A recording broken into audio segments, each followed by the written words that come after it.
So I'm back now with my panel now, April Ryan, Bob Cusack, Douglas Brinkley, and Mike Shields. Douglas, you wanted to jump in. You were raring to get in here.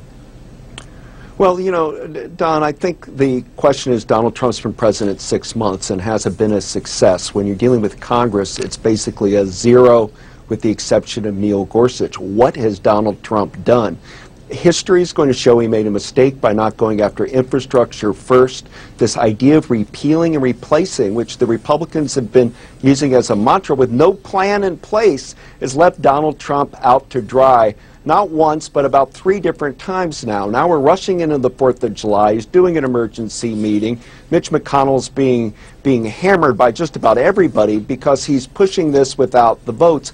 As Donald Trump said, it's more work and it's harder than you think, and that's because Obamacare is starting to become a birthright, like Medicaid and Medicare, like Social Security.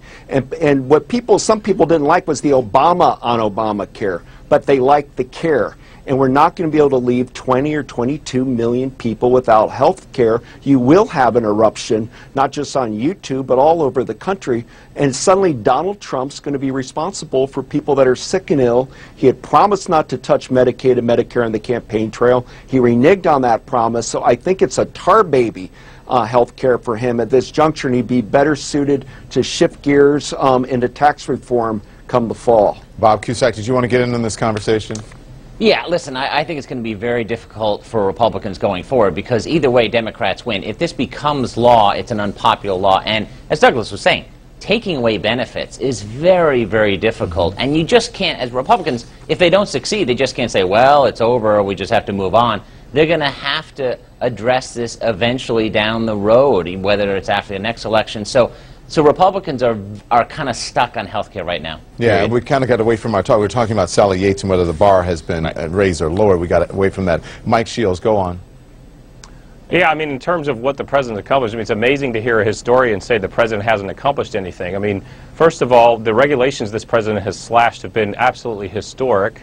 Manufacturers are saying they have the highest confidence that they've had in 20 years. I mean, the president signed a veterans bill that speaks to whistleblowers, and President Reagan's signature tax cut bill that was the hallmark of his campaign wasn't signed until August of his first year. And so we're watching the legislative process play out in front of us, and there's a lot of ups and downs. The health care bill in the House was supposedly dead, and then suddenly it passed.